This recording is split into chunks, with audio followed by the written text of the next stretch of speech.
Thank you for joining us. My name is Randy Zucker. I am the interim film festival director at the JCC Metro West, New Jersey Jewish Film Festival. We are thrilled that you could join us for this conversation today. On behalf of the film co-chairs, Joni Cohen, Andrea Bergman, and Abby Meth-Cantor, and festival founders, Karen and Herbert Ford, it is my pleasure to welcome you all here today. A huge thank you goes to our film curator, who's here, wave Vicki Jacobs, for the outstanding lineup of this year's film festival, including this film today, personally chosen, Out of Exile. Thank you, Vicki. We are so grateful for all of our festival sponsors, and especially for today's film sponsor of Out of Exile, which is the Wilf Family Foundation. Your sponsor support keeps this festival going and growing. Please note that we're recording today's Zoom, so I'll be keeping everyone on mute to avoid ambient noise, but feel free to ask lots and lots of questions in the chat, or we can also unmute at the end for a live Q&A following our program. I am pleased to welcome one of our esteemed film festival committee members, Mr. Max Kleinman, who's going to lead our conversation today. Turn it over to you, Max. Thank you, Randy, and thank you for doing such a great job of coordinating this wonderful film festival. I'm really delighted to moderate this session, asking questions of Peter Stein, the filmmaker of this wonderful film Out of Exile, which is a real tribute to the lost art and now found art of his beloved father, Fred Stein. Peter Stein is a cinematographer. He has shot over 50 films and TV movies and documentaries for major Hollywood studios and TV networks. He was professor of cinematography at NYU, graduate film program, where he was head of production. He was nominated for 2 Emmys and a member of the American Society of Cinematographers. And he's now the full-time director of the Fred Stein Archive and lives in Dutchess County with his wife, Dawn Freer, and 2 cats. Before I call on Peter, it's interesting that this program is funded by the Wilf Foundation. The Wilf family, major philanthropists, owners of the Minnesota Vikings, where I lived in Minnesota for 7 years, and as well as having a thriving business. Their parents were survivors of the Holocaust from Poland. They share commonality with Peter and the story of his parents, although obviously in different parts of Europe. And they also share commonality with myself because my nephew made a film tracing back the lives that our parents lived in Poland before the war. And he juxtaposed interviews of my parents about life in Poland that was documented by the Steven Spielberg oral history program with scenes of the Poland that they describe with the scenes in Poland today. So in effect, my nephew in this film, We Are Still Here, which was also featured at the New Jersey Jewish Film Festival, was really searching for his grandparents' past and my parents' past. So Peter, to a great extent, your film is really dealing with searching, with your father searching for a safe haven for himself and his family, searching for his artistic vision and his livelihood in the new world. And then you, Peter, searching for recognition of your father's extraordinary artistry. So that's what gives it such power, the combined searching of your film. So Peter, can you just describe a little bit of your background? I see you grew up in Washington Heights, I assume, where many German Jews lived. So describe your background, how you entered cinematography, what were some of your favorite movies growing up, and what was your relationship with your parents? Wow, that's a lot. Well, I grew up in Washington Heights, and as I say in the film, I knew I did not want to be a photographer like my father was, but it seemed that photography was really really came naturally to me, and so it was in the early 70s that I thought about becoming or working in the film business. And I had a friend who was in the film business, and he got me in to see a film that was being directed by Robert Downey Sr. And I was totally taken with the film business, and I wasn't thinking about being a cameraman, but just the life. So but I had no idea how to get in, and then I got a job working. I was 27 years old. I got my first job working as a messenger in a film company, and I sort of worked my way up. I became an assistant editor in that company, and then production manager, and then I got a job on a movie as a boom man. And then I met various cameramen, and started working as an assistant cameraman. And 3 years later, I decided I was ready to become a cinematographer myself, and announced it to myself and my friends, and then got very lucky and shot a couple of movies pretty quickly. So, and after that, then you sort of rise in the business. I was doing after school specials, which was a big thing in those days. I don't think they probably exist anymore. And then TV movies, and then feature films. That's more or less the progression.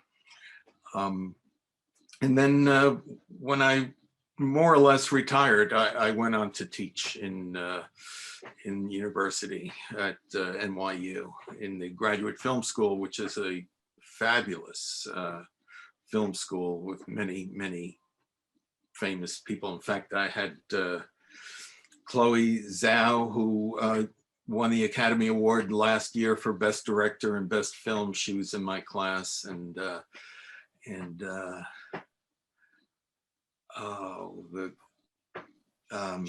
She directed Nomadland, right? Nomadland, yes. Yeah, that was a terrific movie, excellent movie. And Kari Joji Fukunaga, who just did the last Bond film, was in my class. And James Franco, the actor, was in my class. So it's a really wonderful place for film students, especially serious and talented film students. But my relationship with my relationship with my father was, he taught me photography, and we used to, he showed me how to print pictures and develop film, and we would go out and take pictures together occasionally. But then as I got older and started to, well, you've seen the film, so my relationship started to become a little frayed, let's say, with him. And I was just trying to sort of fit in. It might be a typical kind of first generation refugee situation that I was in. But my father was not really interested in what I was interested in. I was a big baseball fan, and I played out in the street all the time. And so and he was into his art. I mean, he was a real dedicated artist and intellectual. So I think if I were a psychiatrist or a psychologist, this film might be a way for me to sort of close the circle and thank him for my career, because I really loved my career as a cinematographer. And this is, it was really because of him and the sharing of what art was. And I see the world through a frame, more or less, that it really was very easy for me to step into my role as a cinematographer. I didn't have to learn that much. I had to learn the technical details. But one of the things I used to teach or say to my students is, you can learn all the technical stuff, and you can learn what you should do and how to do it, but you can't really learn good taste. And that's one of the things that I saw from Fred's work, his good taste and how he approached different subjects and people. It was a real education, and I really thank him for it. And I wish he were here so he could see what's happened with his work. And Did your parents talk about their experiences in Europe before and during the war as you were growing up?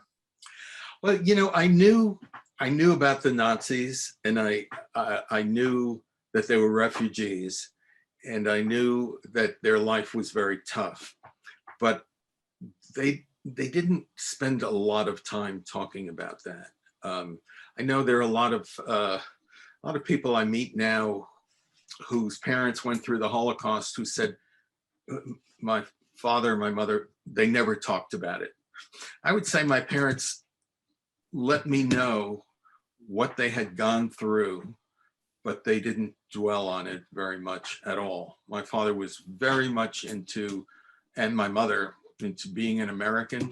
And my father was really interested in meeting people and talking to people and developing his mind. And he was always reading when he wasn't out shooting photographs or meeting people and photographing them.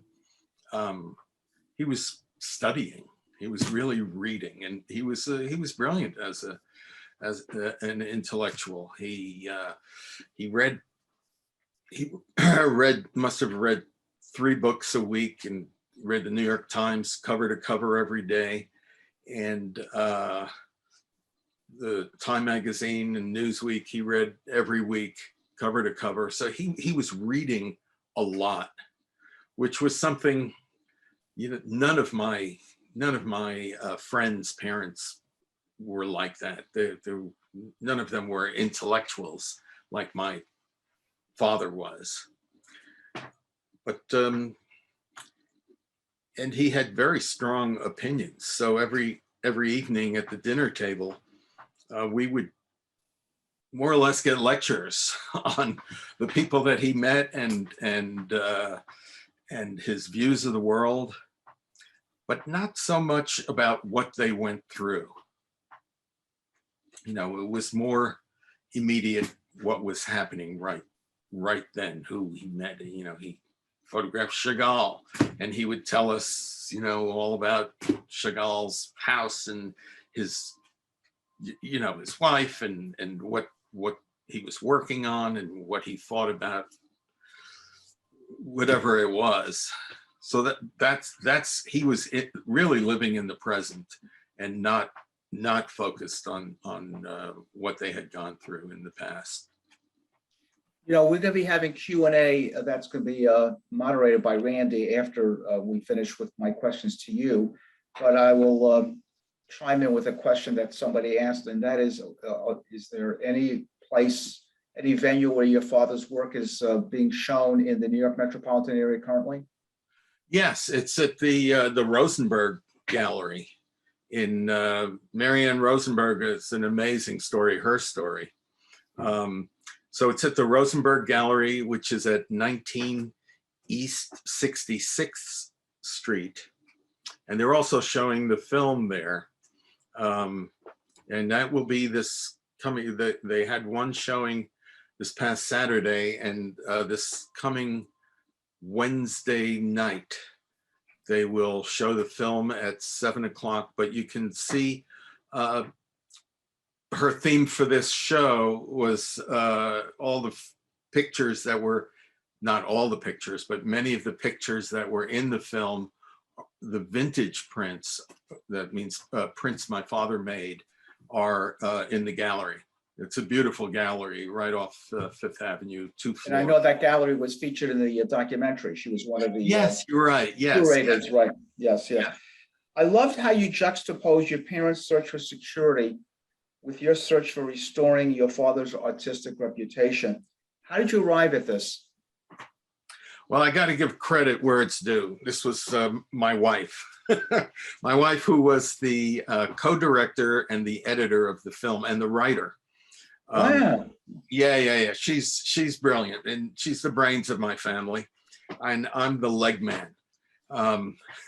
So I did all the research. I found the stock footage that's used, the historical footage, and the music. I found it, and then she chose which pieces she would like to use, and she wrote it and figured out. I should tell you, I've always wanted to make a movie about my father, but the one thing I decided when we finally got the money to finish the film, which was about 3 years ago, or to make the film, not finish it, but to make it about 3 years ago. So it took us about 3 years to actually start cutting the film and putting it together. And the one thing before that happened, I said, I do not want to be in the film. This is a film about my father. And she said, well, I do not want to cut the film. She's an editor, but she didn't want to. So we hired 2 other editors, and just it made sense for Dawn Freer is my wife. It made sense for her to cut it. She knew the story, she knows me, and especially she's really a great editor. And we could take our time, and we couldn't afford to hire someone for 3 years. I mean, we didn't raise anywhere near that amount of money. I produced the film. I got the money. I went out and shot, traveled to Europe and shot things, and did a lot of the interviewing myself. And but conceptually,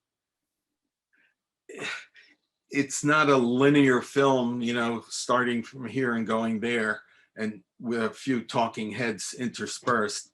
It's Fred's story, my story, and the pictures. So there's three threads in the film, and we thought that would be much more interesting than just telling it chronologically, because she felt, and she's lived with me through so much of this, that my story was equally interesting. And in fact, if I hadn't done what I've been doing and continue to do, nobody would know Fred at all. I mean, there are probably millions of really great artists who have lived and died, and their work is completely forgotten. And I just didn't want Fred's work to be forgotten. It's so brilliant photographically. It's so beautiful. But there's also his portraits. There's over 1,200 portraits of really interesting personalities, intellectuals of the mid-20th century, scientists, artists, writers, theologians, philosophers. Anybody who interested Fred, he tried to get to somehow, and he and he would photograph them, especially starting in the early 50s. He developed a problem with his hip, and he couldn't get around to do street photography very much anymore. So he focused mainly on portraits, and he really loved doing that. What makes Fred's photography special, unique? What are the elements that make it so special? Well, I think he loved people. He was a real humanist. So aside from the artistry of composition and lighting, he had if you look at his street photography, I'm referring to right now, if you looked at his street photography, I would say probably 80% of the time there's somebody relating to the camera. And Fred really liked people. When he was in Germany and studying to be a lawyer, he wanted to be a public defender. He wanted to help common men, or he wanted to help poor people, basically. Because there were, Dresden had a lot of very wealthy people, but there was also quite a large population of people who were not doing well, especially after the 1920s. And when there was this huge inflation in Germany and Dresden, there were a lot of people who weren't doing well. So he wanted to help people, and he liked people. So that's one of the, I tell the story of, I probably shouldn't tell the story, but I do anyway, because it really explains who he was. The Jehovah's Witnesses used to come around in Washington Heights, where we lived, and they were giving out the watchtower. And I know that all the people in our building and in my friends' buildings, they wouldn't, said no, thank you. They wouldn't let them in, or they would come to our apartment, and my father would say, "Come on in," and he would talk to them and find out what their philosophy was, and he would argue with them, and he would try to convince them, of what he believed in, and he just liked people, and also he was an outsider. When he had to leave Germany, he went to France. People in the United States might sometimes, especially if they don't know the countries, think, Europe is like that and the United States is like this. But if you're European, the differences between countries is vast. And so he was German. He went to France. French culture was very different. Living in Paris and living in Dresden was a very conservative. Berlin was much more wild, let's say, than Dresden was. Dresden was very conservative.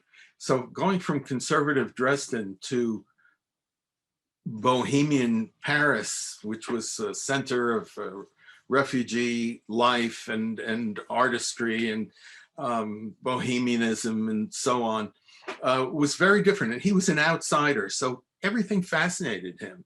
And he would photograph that. And then when he came to New York, that was another huge difference. So he was an outsider. And so he looked at his environment as an outsider. And so that, coupled with his sense of composition and artistry, and he got that sense of composition from going to museums when he was a young man.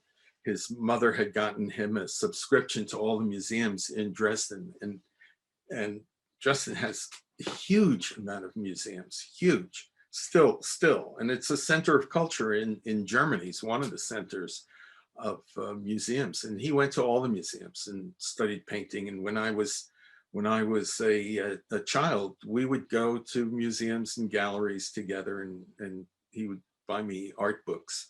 So I got my sense of composition, and he got his sense of composition from going to museums and looking at pictures. So I think that's what makes his photography unique. It's beautiful compositions, beautiful light, a sort of wonderment of being an outsider.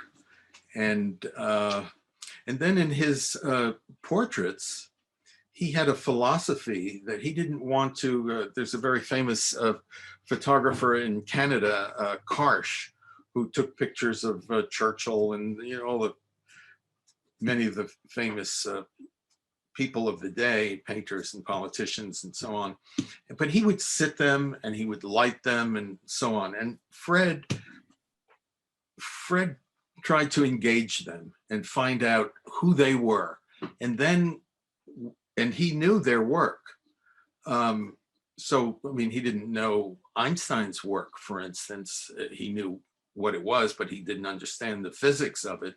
But he knew who Einstein was as a human, as a person, his philosophy. And so when he saw his sitter, if it was a sitter, or even if it was in a documentary situation, if he saw them in a way he thought was typical for who they were, their mind, that's when he would photograph them. And so I think his portraits are unique and his street scenes are unique. You know, it's interesting, the range of your father's genius, where you have portraits that are, you know, basically staged, but you could tell, you know, you could really tell the human being behind the photograph, but also the empathy your father had in these street scenes. You know, I think that some in the movie itself, somebody mentioned that basically, you know, poor people, you couldn't, it was classless. You couldn't tell whether I mean, you could tell somebody was poor or rich, but the emotion, the sense of living for the moment, what have you, so well captured in your father's photographs. Really, I really admired his photography. Are there any books that have been published that feature his photography? Yes, there are 3 wonderful books, and there's one book to stay away from, which is it's called The One to Stay Away From, which you can find on eBay and on Amazon. Amazon is, I guess, where you should really be looking. There was one called 90 Portraits or Celebrities, something like 90 Celebrities in Photographic Portraits by Fred Stein. That book was done, it was the first one that I helped to get published. My mother was still alive and I wanted a book published before she passed away. And it's really poor quality. So, but there have been seven books published since I started promoting his work, and the last 3 are really wonderful. There was one that was published in conjunction with the exhibition at the Jewish Museum in Berlin in 2013, and it's published by Kara Verlag in Heidelberg, and it's called Paris, New York, photographs by Fred Stein. Then there's another one that was published in Dresden called Dresden, Paris, New York. Both of those books are very good. The first one, Paris, New York, was just republished, so it sold out the first edition, and that you can get online at Amazon. And then the third one was also, by the way, these last 3 books were all published in Germany, and they're in German and English, the texts, and they all have very good essays in them. The third one is a book of children's pictures called Children by Fred Stein, and it's divided into three groups of children's pictures. First is Paris, Then there's a group of pictures of children from the Spanish Civil War who were sent to France for safekeeping. And then the third section is New York, children in New York. And it's really, they're all really, really nice, good books, and you can get them on Amazon. Peter, it was a pleasure for me meeting you and asking you these questions and being introduced to your father's fantastic photography. And now I'm going to turn it over to Randy for her to moderate any questions from the audience. Thank you again, Peter. Thank you so much. I really appreciate it. Thank you, Max. So please put any questions you have for Peter in the chat. I will start with the first question. Peter, how did Fred gain access to so many celebrities? Well, he first of all, he would read the newspapers, and he would know, especially with the United Nations and so on, but and he was reading, so authors that he was interested in, he would decide who, or he would hear about someone he was interested in was coming to New York. And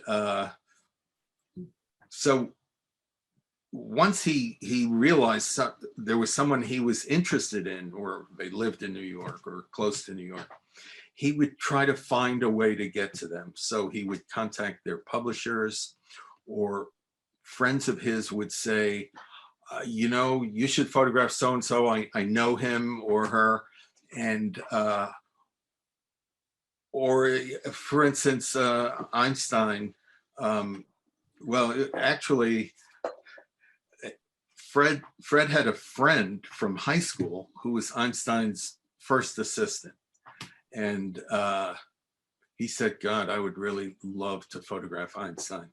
So his friend, Peter Bergman, asked Einstein, and Einstein hated to be photographed, really hated it. And so Fred, but Peter Bergman convinced Einstein that he would be helping a Jewish refugee who had just come to New York, who had just come from Europe, and it would be really good for his career if he could photograph him. So he got an appointment for 10 minutes to photograph Einstein, but they had such a good time. They spoke together, and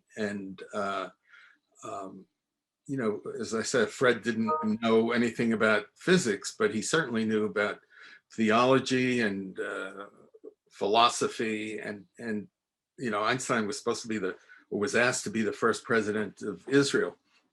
So, and Fred had read everything that he could about Judaism, and I mean, he knew about all religions.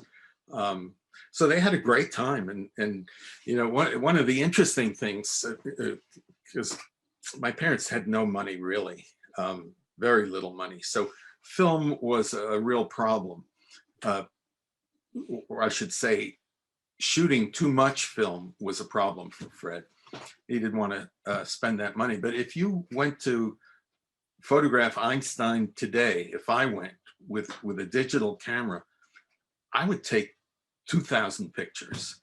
I mean, and hope I get a couple of good ones. Right. Well, I looked at his contact sheets, Fred's contact sheets, and in the 2 hours that he was with Einstein, he took 24 pictures. Wow. Which is remarkable. And almost all of them are really good. So Totally different way of thinking about it. A totally different way, totally different. But also a lot of his time was spent talking, and that's what he loved. He really loved to talk to people. He photographed this famous architect in Paris, Le Corbusier, and he went to Versailles to photograph him. And they spoke and they spoke and they spoke, and finally Le Corbusier put on his coat and jacket and said, I have another appointment, I have to go. And Fred hadn't taken one picture of him. So outside his house, Fred took 3 pictures of him with his coat on and his hat on, and actually those pictures were used and published a lot. So as I say, he really loved meeting people and talking to them. Well, speaking of talking, the Aaronsons have something to say. Go ahead. Well, first, we really enjoyed hearing from you, Peter, and we are longtime fans of Fred's work, and in fact, used, with your permission, one of his pictures on a book that we wrote about Kappa and Taro. Of course, these great images, and we were so grateful to you for letting us use that and a couple of other images. But it was just actually wonderful hearing the depth of your comments about his work. We so love the photos, and especially the Paris period has such resonance for us. And also we keep feeling that period of Paris and Spain is so resonant now with Ukraine. It's such a similar circumstance, so hauntingly similar. Interesting. So you're the Aaronsons. I love it. Yes. There's a lot of connections here for us today. Just wait. Oh, really? Yeah. So, but anyway. Yeah, no, but it's discovering we had started on the journey of Kappa and Taro, but then we were able to kind of open this door and discover your father's photographs along with it. And just so impressed. And thanks to him, we actually have a record of those refugees in Paris. There really isn't, they were busy photographing everyone else. And there's very little that shows us the groups that they were all a part of. So your father kind of did a service to all of us who are investigating and wanting to explore that period. You're talking about the refugees in Paris, the Spanish refugees. Yeah, if you should get that book on children, because that middle section has a lot of the photographs of the Spanish children. Yeah. Actually, I have a question about that. Yeah. So those images of the Spanish refugees who came over from the Spanish Civil War, where did he photograph that? Where do you know where that was? There were, Was that in the south of France? He went to a few different, and in the book it will tell you when we tried to find out which, you know, for those of you who don't know about it, the French government put up these refugee children who were sent to get out of the war by their parents, and they came with teachers, and they had school, but they were put up in various places, in castles and in army barracks, and it depended where, you know, which location it was, but they were also supported by the unions and by the Catholic Church, and a lot of individual people took children into their families to live with them. It was just a really wonderful thing that is almost forgotten now. I don't even know if the French people know that they did that. And we tried to find out the names of some of these places, but it's hard to, my father didn't, although he was German, he just didn't label things the way he should have to make my life a lot easier. So there are some negatives I can't find and so on, but in the book, we put down what we could find out, and I asked some scholars in France if they could help, and they, you know, we got some help. Awesome. But it was all over France that he went. Thank you. Very so interesting. much. Thank you, guys. Abby. Hello. I have a comment and bit of a question. First of all, hurry up because I just ordered, Amazon said there were only 2 left in stock. I got one of them. Of Which the Dresden, I believe, I just did it now. I snuck away from the Zoom and quick bought it. And the Dresden, New York, Paris one, I believe, or the New York, Paris. When it comes, I'll be happy to look at whatever I ordered and maybe order some more. I also wanted to say, you touched on this, you know, the compelling part of the choices you made in this film, in the fact that you centered on your search and your journey to bring your father his recognition. That made for a compelling film. I'm no expert, but it bothers me that it took the son to do this. I think the photographs are among the most beautiful I've ever seen. From all, we talked about this, Max talked about it, their humanity, but the composition and the artistry is just outstanding. So, you know, you're his son, so you were doing this as a personal journey, and you mentioned the fact that there are so many artists whose work just disappears because they don't have a son to bring. By the way, if I'm not mistaken, Mark Aronson could also talk about his father and his artistry. And I worked at the New Jersey Jewish News for many years. And we got a call one day from Irene Halsman. And Philippe Halsman is mentioned very, very briefly in the film.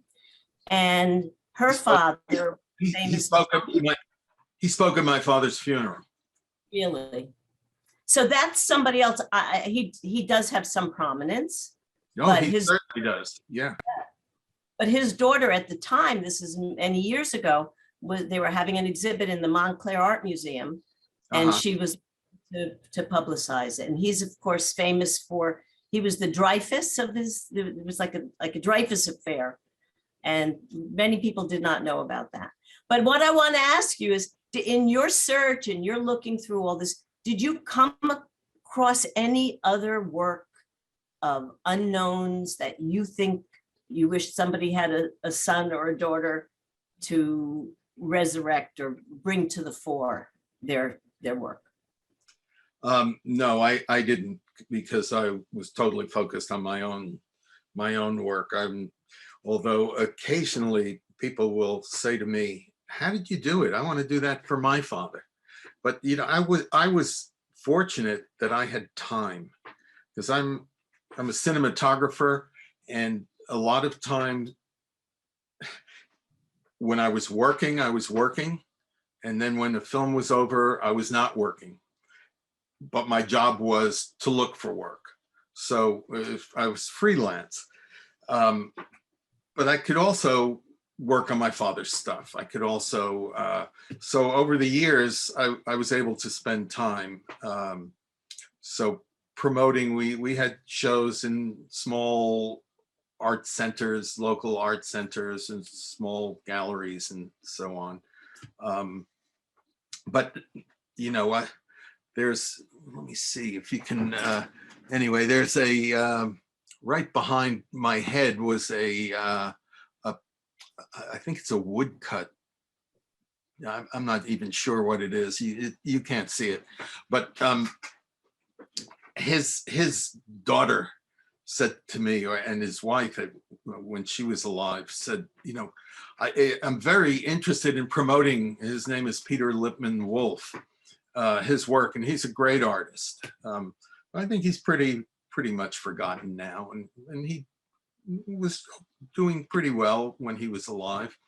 But you know, anyway, I have not found, or I'm totally focused on my father. I think that's enough work for anyone, and it's so hard. I'm still looking for a major exhibition in the United States. You know, we had a very small show in 1995 at the ICP, the International Center of Photography, which was called Fred Stein's New York. But they had 2 bigger shows, and then Ours was the third very little show. But I really need a big show here in order to establish his work here. I think we've had the most luck in Germany, and he didn't photograph in Germany. So it's sort of their way, I think, of them saying, boy, we really are sorry, we really blew it. You know, with this whole Holocaust and Hitler and so on. I've met some of the nicest, most human, wonderful people in Germany who I don't even want to ask them what their parents did. So we've had great luck in Germany. I It's don't wonderful really. that you've built those connections. Yeah, and the people are just, you know, they want to help. If I could find that, and in France, we've had relatively good luck.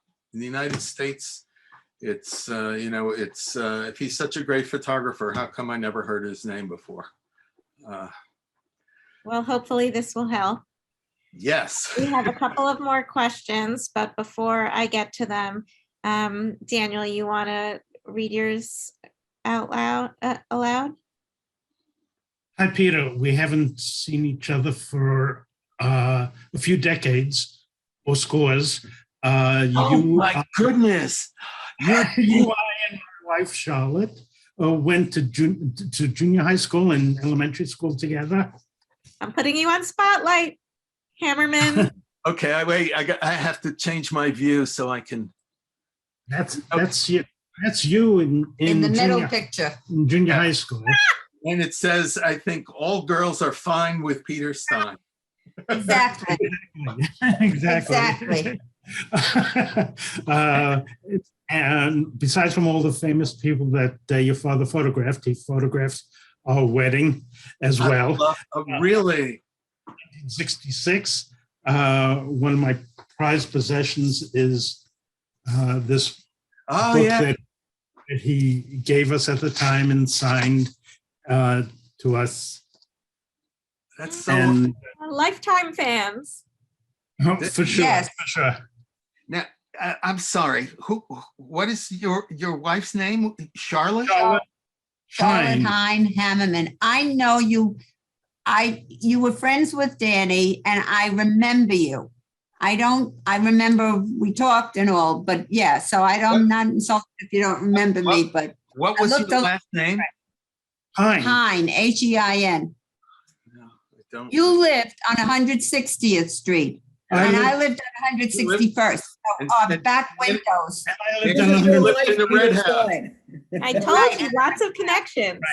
You lived in the Right. red. Daniel, let me just say, I think it must have been 3 or 4 weeks ago. I looked you up online. I don't do Facebook, and I looked you up and I said, God, it would be amazing to find Danny Hammerman. I wonder what became of him. What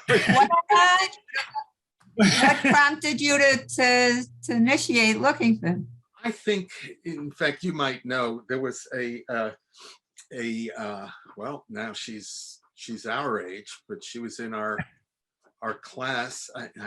Rosemary Donuth. Yes. Oh my gosh, Oh, yes. that's who the name. Last night Yes. we were going through the books and I saw Donuth and I said, and it was a guy. And I said, there was a girl Donuth and we couldn't remember her Yes, first she name. was a good friend. Yes. Yes. Oh Well, my. she left a note at an exhibition that we just had probably 8-9 months ago in Berlin, a huge exhibition at the German Historical Museum. And it was 2 floors in the IMP wing of this fabulous museum. And she left a note in the guest book. And she said, you can't remember me. Anyway, I know you. And so I wrote to her. And to make a long story short, we started emailing each other. But I said, oh, God, I wonder what happened to all my friends from So I Well, looked you we up, had but lots of you're not. surprise connections today. Yeah, you're right. You're right. I recall one day you and I went into Manhattan, each with our cameras, photographing the city. Not as good as your father's photographs, but Your we had a father ball. was so, your parents were so nice to me. I remember it was a big thing. They took us down to the Lower East Side and we went to Probably. Gus's Pickles.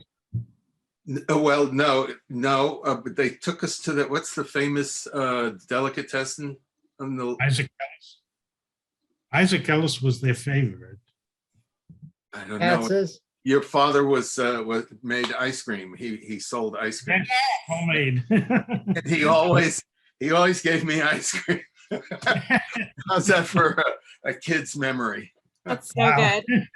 All So right, before- you're boring everybody. But Daniel, you should email me so I can get your email address.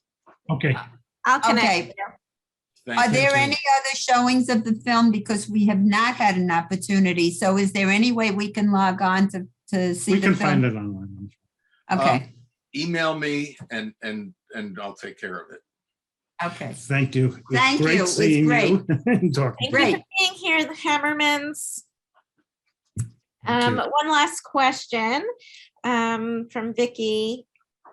Was Fred able to bring with him any films or prints from Germany, I think Germany, France, and with him?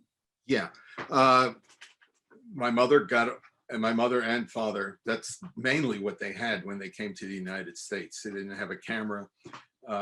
They're called vintage prints, which are printed at the time. We have quite a few. I don't know how my mother got them out of Paris, but I mean, she had clothes, she had his photographs, and she had my sister, who was a year and a half. And well, there's a story that my mother told me, is that she had 2 suitcases. She had my sister under her arm, and she had my sister's potty over her shoulder because she didn't want my sister to regress in her potty training. So she had all this stuff with her, and she made it out of Paris. She talked her way, which is in the film, she talked her way through to get a visa, to get or an exit visa to get into the so-called Free France. She was quite a person, my mother. She was very strong. But so we do have vintage prints from France and of course from New York. And these 2 galleries that we're working with now sell the vintage prints, and I do also. Amazing. Which is how I can afford to travel around and you know, try to get him shows in different countries. What about the movies? Were the movies of And- your family vintage? The movies of them? Yeah. Well, there were still pictures, and then we re-photographed, you know, with the movie camera. Got it. But and then there was the old footage of my wife and my kids when we went to France, but nothing of them. Well, thank you so much for being with us today and sharing all of your father's stories and your own and your works. We really enjoyed it. And thank you to Max for moderating the conversation. And thanks to all of you for being here with us today. Well, thank you. Everybody's been so great, and the surprises have been terrific. Good. So glad. Everyone have a wonderful day. I look forward to seeing you soon. Take care. Bye-bye. Bye. Bye, everybody. Bye-bye.